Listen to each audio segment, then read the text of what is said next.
আমি তিতলিকে বলেছিলাম গেটটা খুলে রাখতে, ও গেট খুলে রেখেই একদম ক্যামেরা নিয়ে রেডি। এই শুনুন তিতলি কি বলছে। কিছু না, ফার্স্ট গেস্ট।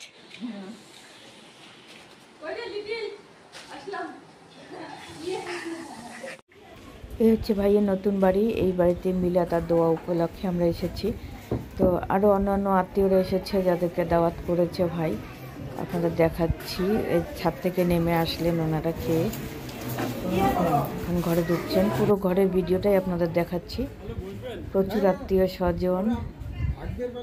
আপাতত 2টো রুম, 2টো বাথরুম আর একটা কিচেন, এগুলো তৈরি করে ভাই বাড়িতে ঢুকলো। পরে আস্তে আস্তে বাকি সব কাজ কমপ্লিট করবে, উপরতলাও কমপ্লিট হবে। দিনহাটা 16 নম্বর ওয়ার্ডের জান্নাতি মসজিদের অপোজিটে ভাইয়ের এই বাড়ি, নতুন বাড়ি।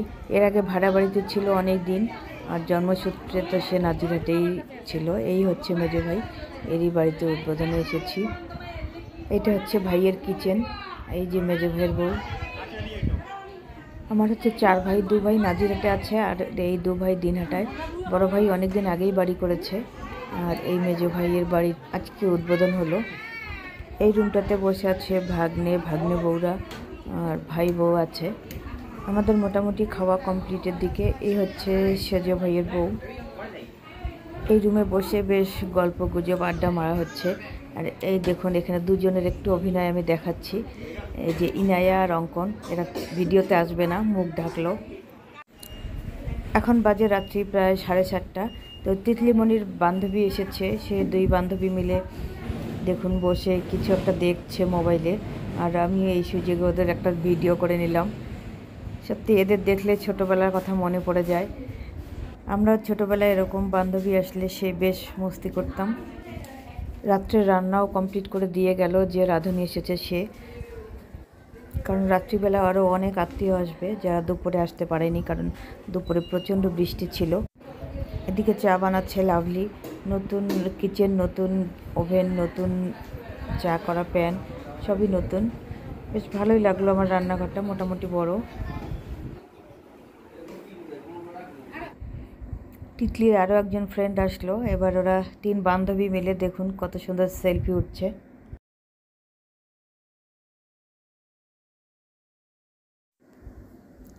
এদিকে নাজিরহাট থেকে আমার চাচা চাচি, চাচাতো ভাই বোন, ওরা সবাই মিলে আসলো। এখন প্রায় রাত্রি 8:30, আর এদিকে ভাই বসে রিলস বানাচ্ছে। চাচিকে আমি বলছি কিছু একটা বলো, তো চাচি বলছে না আমি কথা বলবো না। আর ভাই মিউজিক চালাচ্ছিল, তাই ব্যাকগ্রাউন্ড সাউন্ড অফ করে দিয়েছি। প্রায় 10টা বাজে, আমরা শুয়ে একটু রেস্ট নিচ্ছি। মাভিমণি বলছে আমার একটু ভিডিও করো। মনিও টায়ার্ড, ওদিকে একটা বুবু আর আমার মাওয়াইমা, ওরা একটু শুয়ে রেস্ট নিচ্ছে।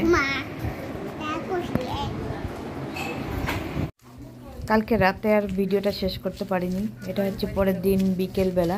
তো আমরা যাচ্ছি লিজার বান্ধবীর বাসায়, পাশেই জান্নাতি মসজিদের পাশেই ওদের বাসা। তো ওখানে আমরা ঘুরতে যাচ্ছি সবাই মিলে। আমরা এখন ঘুরতে যাচ্ছি আমার খালামণির বান্ধবীর পাশে। ও হ্যাঁ, আমার খালামণির বান্ধবীর বাসায় ঘুরতে যাচ্ছি। পাশের বাসায়। হ্যাঁ, লিজা লিটিল ওরা 2 বোন মিলে কিছু খাবার নিচ্ছে, কারণ ওই বাড়িতে কিছু বাচ্চা আছে ছোট ছোট, তাদের জন্য কিছু খাবার কিনছে। চলে এসেছি লিজার বান্ধবীর বাসায়।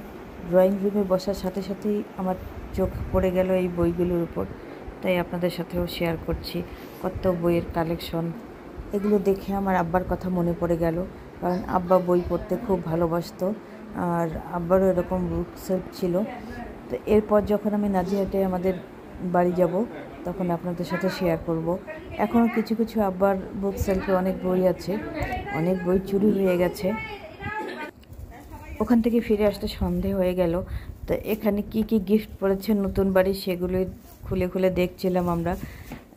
অনেক বড় একটা হটপট পড়েছে, কয়েকটা বেডশিট, ফ্লাওয়ার ভাস, আরও অনেক কিছু পড়েছে, নামগুলো মনে পড়ছে না। আপনারা অনেকেই জানেন আমাদের বাড়ি নাজিরহাট। তো নাজিরহাটে থাকতেই ভাই চাকরি পেয়েছিল, সেখানে অনেক দিন থাকার পর ও দিনহাটায় বাড়ি একটা ভাড়া নিল। ভাড়া বাড়িতে ছেলে মেয়েরা বড় হলো, ওখানে পড়াশুনো টিউশন সব কিছু করার পর নিজের একটা বাড়ি হলো। সত্যি কত যে শান্তি নিজের বাড়িতে থাকা। আজকে রাত্রিবেলা বৃষ্টি নেই, তাই লিজাক আর ওর মেয়েকে নিয়ে আমরা বেরিয়ে পড়েছি। চলে এসেছি সেভেন্থ হেভেনে। ওখানে মাভি চকলেট খাচ্ছে আর আমি লস্যি নিয়েছি, আর লিজা নিয়েছে দই ফুচকা, আর আমার হাজব্যান্ড আর আপুমনি ওরা খাবে ধোসা। ভাইয়ের বাড়িতে পরপর 4 দিন ছিলাম, খুবই ভালো কাটলো। এই 4টা দিন বেশ আনন্দেই কাটলো। এদিকে মাভি মনির ভিডিও করিনি, ছবি দেখাচ্ছি। দেখুন, ছবি দেখলেই বুঝতে পারবেন ও কতটা হ্যাপি। বন্ধুরা, আজকে ছোট্ট ব্লগটি এখানে শেষ করছি। যদি ভালো লেগে থাকে লাইক কমেন্ট শেয়ার করবেন, আর যারা নতুন বন্ধু তারা সাবস্ক্রাইব করে আমাদের পাশে থাকবেন। আল্লাহ হাফেজ।